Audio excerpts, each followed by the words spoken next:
Hello, everyone. Welcome. Hi. I think everybody's connecting, so we'll kind of give a Okay, second here. Yeah, I know great. it takes a little bit to get everything all together. So I just wanted to welcome everyone. Thank you so much for joining us. And I am excited and absolutely ecstatic to have Janet Ferguson with us today. I have enjoyed her books and cannot wait to share more about her books with you guys, and for her to share more about her books with you. So, just a quick letting you guys know what this is. This is Logos and Mythos Summer Book Challenge. Summer Reading Challenge, and this is my fifth year of doing it. And I love having featured authors to come in and join us so that we can all get to know new books and new stories and get to know each other. And I also have, of course, competition and prizes and all sorts of good things. So you can find all those details at joyerankatory.com/summer reading. That's a little bit of a mouthful, but welcome, Janet. Thank you so much for being here with us. Thank you. This will be fun. Yeah, I'm I'm looking excited. forward to I it. used to be a librarian, so I love to get reading challenges going. That's great. Yes, that's so exciting. I know I love challenges, and our library is so fantastic with challenges for adults, which is so exciting. Oh, that's great. Yeah, I was with high school, so yeah, but adults should definitely read too. Certainly. So, thank you guys for those of you who are joining us live. Thank you so much for joining in the fun. If you guys have questions as we go, just kind of hang on to them. I'm going to ask you to ask Janet some questions at the end if you have any. And I'm just going to get started and let you just introduce yourself and a little bit about your books. Okay. Great. I'm from Central Mississippi, and I've loved reading books for years, and eventually became a librarian at a high school, like I said, and that was so much fun. I just love the smell and the feel of a real book, and but it was interesting. I used to mostly read nonfiction.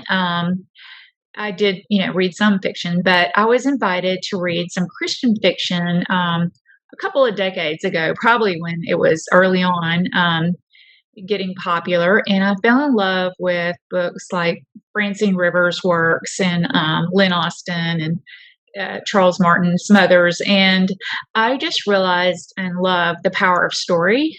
And I realized that Jesus taught with stories, and often the prophets in the Old Testament would use stories to get a point across. And I joined a Christian fiction book club that's actually been together for a couple of decades and read a lot of great Christian fiction.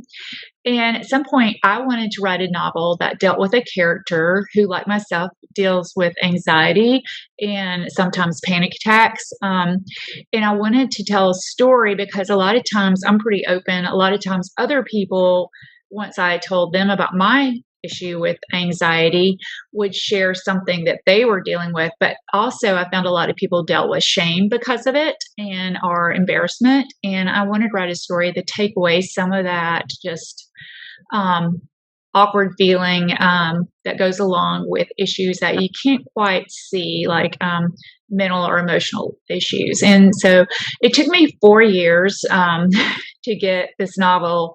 Well, I had to learn the craft of writing fiction. And that first novel was Leaving Oxford that kind of dealt with that. And then apparently writing is sort of addictive. And I have, let's see, I'm working on my 11th book now. So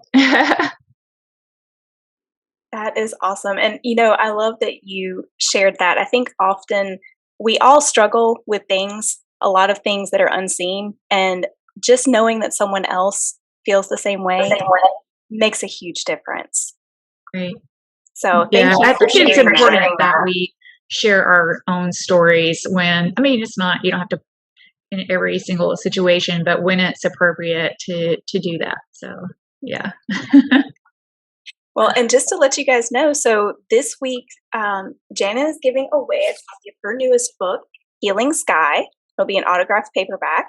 And to win it is you earn points throughout the week. So you can go back on my social media, either Facebook or Instagram, and see the posts and kind of comment and chat there. and also being here or watching this later on the replay and commenting on YouTube. Either way, those all get you points, and the person with the most points is going to win a copy of this. So thank you for giving away a copy of your book, first of all. And will you please tell us just anything that you want to about this book?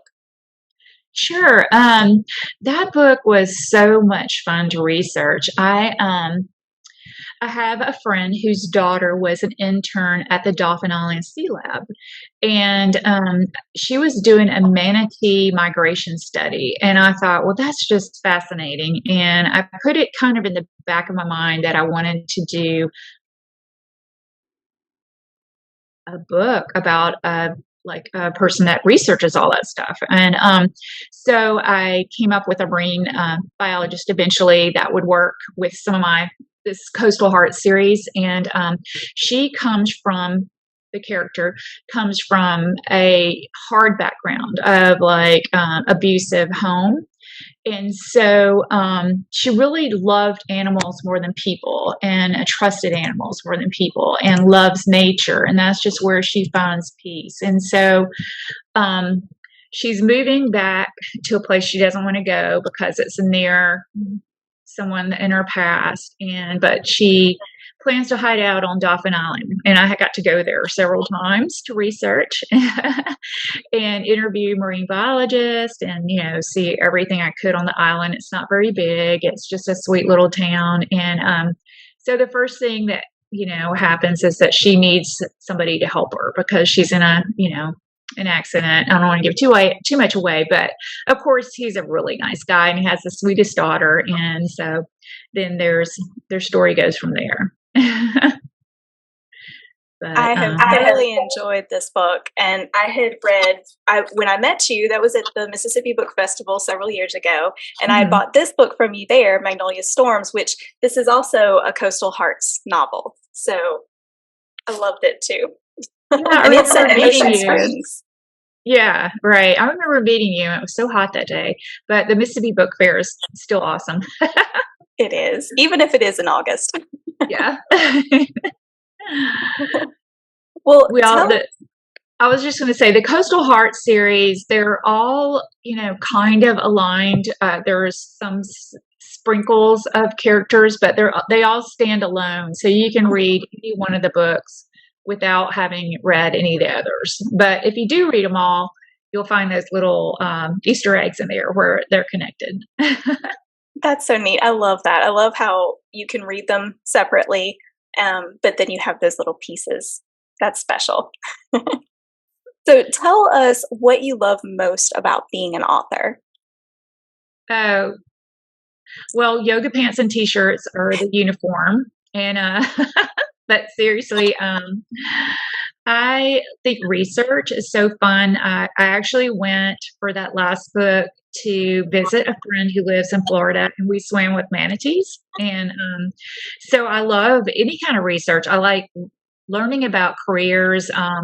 One of my characters in, I think, Star Rising is a pilot, for a private jet, and I have a relative that he does that for a living. And so I went and got on his plane, and he told me all about it. And I've interviewed football coaches and just all kinds of people just to learn about their careers. And then also, when I was growing up, I loved to journal. And what I found that in my journals, I was kind of talking about my feelings to God. But in my fiction, which I don't really journal anymore, now I think the fiction writing is my journaling. I think the stories and the characters wrestle with some questions I have in my mind a lot of times about faith issues and different things going on in life. And it's a good way for me to just work those out, with me and God when I'm writing. And I always hope that He's leading me and teaching me. And I do try to read scripture and study. It makes me study. So all those things I love. What I can tell you what I hate is editing. That's horrible. Some days the brain doesn't quite want to connect. I don't know what they're going to do. And a lot of times I'll have to go for a ride or walk and listen to music or or an online Bible, version or podcast, and just, some days are harder than others to come up with the words, but I like it. It's fun. I've met so many nice readers and people like, other authors like you, and developed some relationships and critique partners that have just stayed with me all this time. And it's a great community. So I like that part too. Yeah, the literary community is fantastic, filled with just so many great people, encouraging, supportive, fun people. Exactly. And you would think like, a lot of my friends, my book clubbers, like they don't get like catty or jealous or think you're going to steal their story. And I mean, for the most part, I don't find any of that. Everybody's really wanting to help each other and root for each other. So, you know, there may be some jealousy now and then, but it's that's just normal emotion sometimes because writing is hard. I mean, there's rejections and bad reviews and stuff, but for the most part, everybody's really supportive. So. That's exciting. So, since this is a reading challenge, a summer reading challenge, I'm going to challenge you to think back to when you were a kid. Do you remember summer reading as a kid? Are there any memories that kind of stand out to you about summer reading?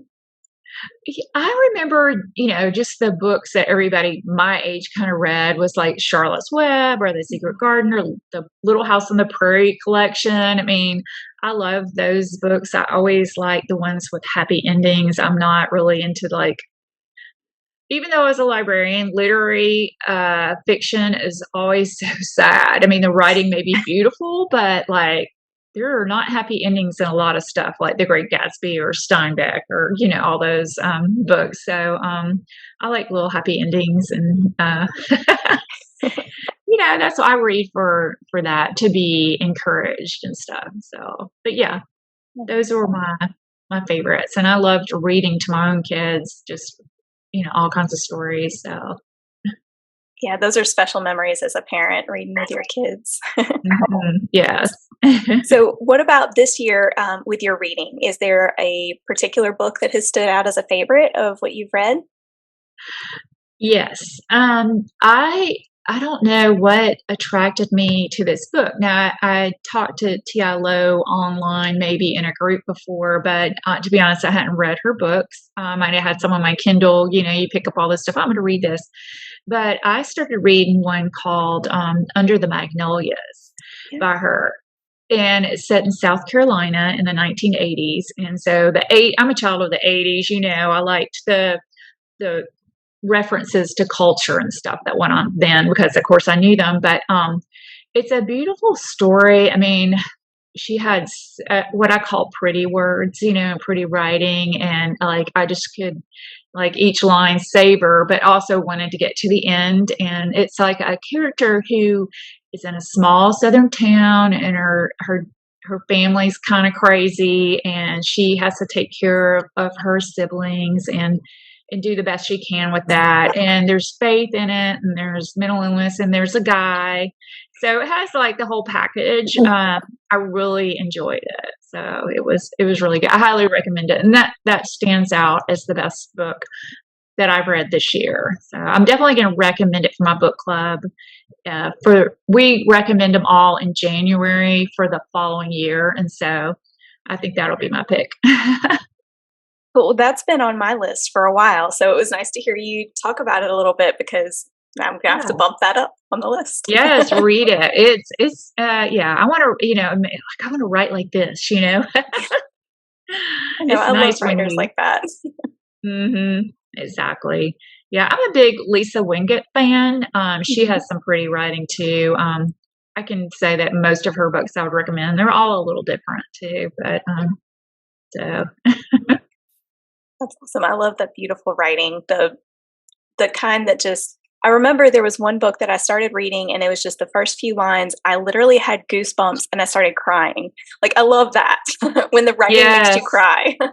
exactly. Yeah, when you just that reaches in and plucks at your heart. It's a craft. I mean, it really is. Yeah. So Well, what are you working on writing next? okay.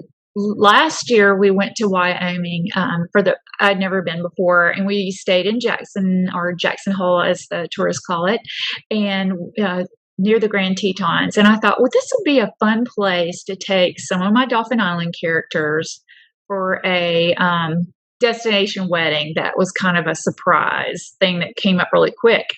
And the book last year I wrote, which you read, Healing Skye, was kind of heavy. And so I wanted to do something lighter, a little more rom-com in a way. I'm not sure if it's totally comedic, but a little lighter. So I'm working on that. It's slow going. We've had a lot of going on in the house, like my daughter moved and stuff, but hopefully I will get it done. Well, I'll look forward to that. Yeah, I hope I finish it. I look forward to finishing it. I know. It's fun looking through my memories, like the photos and, everything to write it. And I kind of relive some of our vacations in that way. That's the one I set in Ireland, Star Rising. I mean, I took all of our fun and comedic and bad things that, kind of happened and made that into a novel not about us at all, but I just used some of the things that we ran into for my characters to deal with. So it's kind of fun. That's so neat. And so I'm curious because I saw that you just went to South Dakota, which I used to live there when I was little. So Oh, wow. do you have any plans of maybe putting a story there one day? It hasn't come up in my mind yet, but I definitely took notes and like 2,000 pictures or something crazy. If you follow me on any social media, I am a picture taking, fool. I just go crazy. I love nature. I like, pictures of clouds and mountains and butterflies, whatever there is, I take a picture of it. So, in my other life, I would, maybe if I quit writing, I could be a photographer. Who knows? But I love pictures of nature. So, no, I really don't have the skill to be a photographer, but these phones make it easy to take good pictures. So, I know they are great. They are really great. But South Dakota, I had never been there. It was beautiful. There's so much to see. So yeah, there's a lot of history and natural landmarks and all sorts of things that you may not even know about. Right. Yeah. The Badlands and all those interesting rocks. I forgot what Needle Highway, all that is very cool. So I need to return there as an adult because I was a kid when I was last there. We lived there when I was really little. So yeah, it's been a long time. It would be different. Yeah. Okay. So we had a couple of questions from one of my followers on Facebook. And I'm going to ask you those now. So Terry asked, which comes first, travel destination ideas or story ideas? Both. Like with Dauphin Island, I had only been there with my son's scout troop, which was definitely not conducive to writing a romance. So once I started writing that, I went to the island with a friend, and we had fun, like going in all the little stores and everything. And her mother lives there, so we got to ask about the culture. And but like the Ireland book, I didn't particularly have a story so much in mind. And so same with Wyoming until I went. And then I was like, okay, I can see these characters here and this is what's going to happen, So it's really both. So, yeah, that's really neat. All right. And then her other question was, did writing choose you or did you choose writing? Wow. And that's a little bit of both, because I really just wanted to write that one story. I never imagined that I had another story in me. I didn't even know if I could write one novel. I mean, it's an 80,000 word novel. And I thought about writing it for like 7 years. And finally, I tell this story sometimes to writing groups. In 2012, my mom died, my father died, and my mother-in-law died within 60 days. And it was a really hard time. But that's when I finally said, if there's something I wanted to do or feel led to do, why am I waiting? And so that's when I sat down and wrote the novel. And but then I just spent the rest of the 4 years editing it, as you probably maybe know with your first novel. It's a lot to it. So then the other stories just came. So I guess in that way, writing chose me. So Okay, well, before we kind of close out and you tell people where they could find you and things like that, do you guys who are with us live, do y'all have any questions? You can either just ask them, or if you would rather, you can put them in the chat. Either way is totally fine. I have a question. How long was it before you actually had anything published? I'm also an author and have had my second book published. I'm working on a third, but right now financially it's hard. Right. Yeah, it was 4 years of going to conferences and all kinds of rewrites. I think I rewrote the ending of that first book 3 times because basically, like I said, I didn't know what I was doing. And so I had all those things going. I went to ACFW conference, which is American Christian Fiction Writers. I also had first gone when I met some writers at a group here in Flowood to RWA, which was national, and it was really overwhelming, but fun. I learned a lot. And I took online writing courses like with Margie Lawson. I really recommend her courses. And I've had a lot of critique partners who are also authors who I'm still with four or five of them. And I critique for them and they do for me. And I just think all that makes my writing better. And if I'm going to do it, I want to put out the best. I call it a product, but I mean the best story I can because I think it's important to my readers I owe them that. I mean, I'm maybe not ever going to write like Lisa Winget, but I want my story to be the best that Janet Ferguson can put out. So yeah, it took me 4 years to get that one polished, and then the others. I write 1 book a year now. The first 4 came out really fast. That Leaving Oxford, it's a 4-book series, and but these last ones, I don't know if it's just my life is busy. You would think with adult children it would be slower, but I was wrong. With adult children, I am only busier for some reason, and so Don't 1 tell book a me year is that. I know it's weird. Just different things. So I don't have a question. Sorry, I just have a comment that I won an audio book of Healing Skye, so I don't need the book. well, I hope you like it. I like the narrator for it. She's definitely not. She's not Southern, but a lot of people in coastal areas in Mississippi and Alabama do not have the typical Southern Alabama. It's sort of like in New Orleans area. They really don't have the same what people picture as a Southern accent. I don't know if I have what anybody pictures it as the typical Southern accent, but so anyway, I think she did a great job with Skye's character. So. Do you ladies have any other questions or anything? I have one more question. Mm-hmm. How would I go about? I'm working right now on a third book. My problem is finances. How would I go about instead of like having to pay a publisher? Mm-hmm. How I go about have them pay me? I mean, what would my steps be? First of all, you would get what kind of book are you writing? My first book, I've written 2 already. My first book's called My God and I. It's all Christian poetry. The second book's a children's book. Mm-hmm. And it's called There's a Mouse in My House. And I told my stories with animals, and I use it as a way to explain death to a child. I'm thinking of writing a devotional where just basically all Christian poetry. I have a lot of Christian poetry I've written.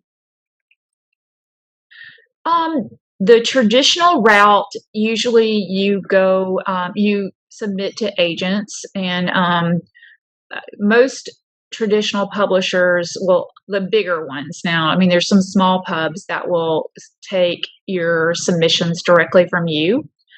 But the bigger ones want you to have an agent, which you have to submit to them, and then they decide if they're going to do that. But if you want to be an indie author and not have to pay a fortune for your books to get published, you can email me, and I will get you some links. There's some great resources and Christian. Is it a Christian book at all? Both books are Christian. The one I'm working on, I want to call it Wandering Hearts Come Home. And it's basically going to be Christian poetry. Okay. Well, there's a Christian indie author group on Facebook, and you can search their files, and there's so much information in those files, and you can directly publish through Amazon, and it doesn't cost you anything but per book.